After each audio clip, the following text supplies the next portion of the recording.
స్నేహితులారా, ఈ సమయాన్ని బట్టి దేవునికి వందనాలు తెలియజేస్తా ఉన్నాను. ప్రేమపూర్వకముగా మిమ్మల్ని అందరినీ వాక్య ధ్యానంలోనికి ఆహ్వానిస్తూ ఉన్నాను. కృపగల దేవుడు అనే ఆలోచనను మీతో కూడా పంచుకోవడానికి ఇష్టపడుతూ ఉన్నాను కనుక దేవుని యొక్క వాక్యమును మీరు ముగింపు వరకు ఆలకించాలని మీ కుటుంబ సభ్యులతోనూ తోటి విశ్వాసులతోనూ ఈ వీడియో షేర్ చేసుకోవాలని మీ ప్రార్థన మనవులు ఎట్టివైనను కామెంట్స్ రూపంలో కానీ ఫోన్ కాల్ ద్వారా కానీ తెలియజేయండి. నమ్మకంగా మీ కొరకు ప్రార్థిస్తాము. ఈ వీడియో మీ ఆధ్యాత్మిక జీవితములకు ఉపయోగకరంగా ఉంది అని మీకు అనిపిస్తే దయచేసి ఈ ఛానల్ను సబ్స్క్రైబ్ చేసుకునవలసినదిగా మనవి చేస్తూ ఉన్నాను. లేఖనము ఇర్మియా గ్రంథము 3వ అధ్యాయము 12వ వచనము. నేను కృపగల వాడను గనుక నేను ఎల్లప్పుడూ కోపించువాడను కాను. స్నేహితులారా, మన కుటుంబ జీవితాలలో తల్లిదండ్రులముగా పిల్లల జీవితంలో ఏ రకమైన బలహీనత ఉండినా, తప్పిదములు ఉండినా, వారు క్రమశిక్షణ లేనటువంటి వారుగా ఉండినా వారి మీద కోపగించుకునేటటువంటి వారంగా ఉంటాం. అలాగుననే వారి మీద విపరీతమైనటువంటి ప్రేమ మమకారం కలిగినటువంటి వారం కనుక కొన్ని గంటలు కొన్ని క్షణాలలోనే మన కోపము ఆవిరైపోయి వారి ఎడల ప్రేమ అనురాగములను కనబరిచేటటువంటి వారంగా ఉంటాం. ఉదయంకాలం కోపడితే సాయంకాలం వరకు, సాయంకాలం కోపడితే ఉదయకాలం వరకు వాటన్నిటినీ మరచి మరలా వారిని ప్రేమించే వారంగా, ఆహ్వానించే వారంగా, వారి బలహీనతల యందు, తప్పిదముల యందు వారికి ఇది చేయకూడదు, ఇది చేయవలసినదని తెలియజేసి వారి జీవితములను సరిచేసి వారికి సహకరించేటటువంటి వారంగా ఉంటాం. స్నేహితులారా, దేవునిలో కూడా ఇటువంటి ఆలోచన, ఇటువంటి మమకారము ఉండడాన్ని మనము గమనిస్తాం.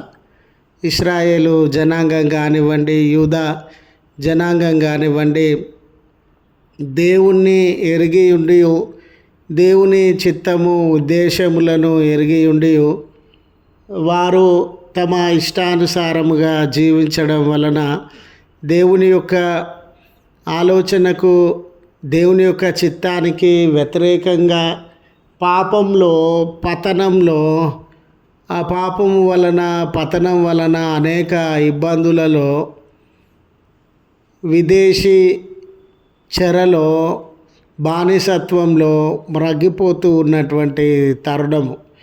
అప్పటికే ఇశ్రాయేలు జనాంగము పరిస్థితి అతలాకుతలం అయిపోయిందండి. యూదా వారు పరిస్థితి కూడా పతనం కావడానికి దగ్గరలో ఉండింది. సామాజికంగా బలహీనమైపోయినారు, రాజకీయంగా బలహీనమైపోయారు, ఆర్థికంగా బలహీనమైపోయారు. విదేశీ ఇతర దేశాలకు బానిసలుగా కొనిపోబడే పరిస్థితులు తలెత్తుతూ ఉన్నవి. సంతోషించదగినటువంటిది, ఆనందించదగినటువంటిది వారి జీవితంలో ఏది లేని పరిస్థితి. అలాంటి పరిస్థితుల యందు కూడా మేము ఎందుకు పతనమైపోయినాము, ఎందుకు బలహీనపరచబడినాము అనే సరి అయిన ఆలోచన కానివ్వండి, మా తప్పిదములు ఇవి, ఈ తప్పిదములను సరిచేసుకోవాలనే క్షమించమని అడిగే హృదయం కానీ వారిలో లేనటువంటి సందర్భం.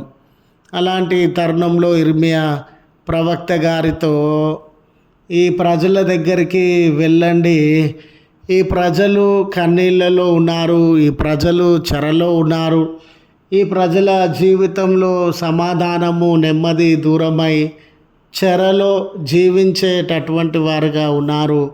వారి దగ్గరికి వెళ్ళి నిజమే దేవుని కోపము, దేవుని యొక్క ఆయాసము, దేవుడు వారి ఎడల కనబరిచినటువంటి ఆ కోపమునకు సంబంధించినటువంటి ఛాయలు, దాని యొక్క ఫలితాన్ని అనుభవించి మీ జీవితములు పతనమైనవి.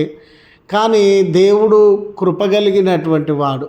దేవుడు క్షమించడానికి, ప్రేమించడానికి సిద్ధంగా ఉన్నటువంటి దేవుడు.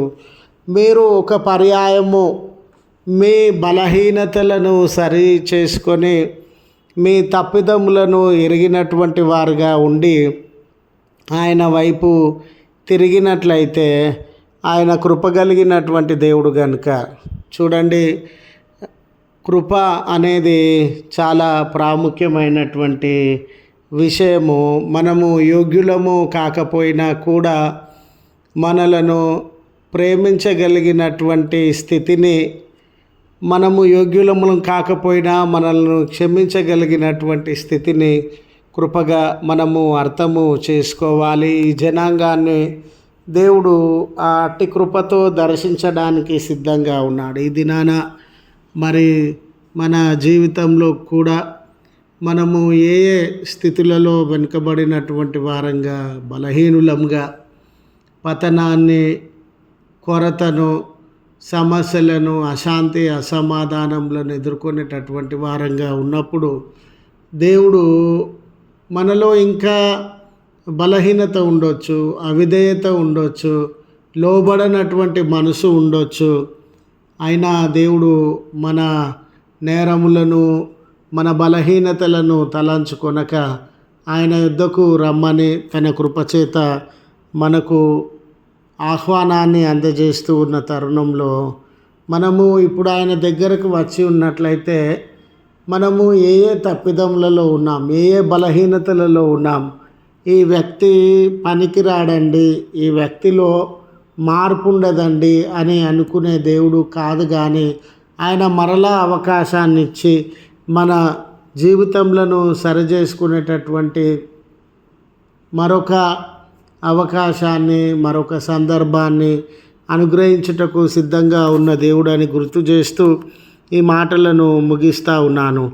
ప్రార్థించుదము. కృపగల తండ్రి, ప్రేమగల మా దేవ, నీ పరిశుద్ధ ఉన్నతమైన నామమునకు కృతజ్ఞతలు చెల్లిస్తూ ఉన్నాం.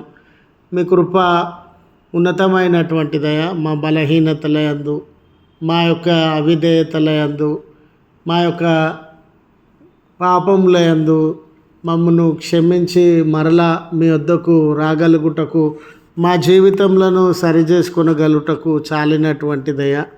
ఇలాంటి తరుణంలో దేవా మమ్మను క్షమించమని మీ వద్దకు తిరిగి వచ్చి ఉన్న సందర్భంలో మా బలహీనతలను దూరపరచమని ఈ దినపు దీవెనలతో మమ్మను దర్శించండి. ఆయా ప్రార్థన మనవులు కలిగిన బిడ్డలను, వారి మొరలను విని వారి జీవితాలలో నెమ్మది, సమాధానం దయచేయమని క్రీస్తు పేరట వేడుకొనుచు ఉన్నాము తండ్రి.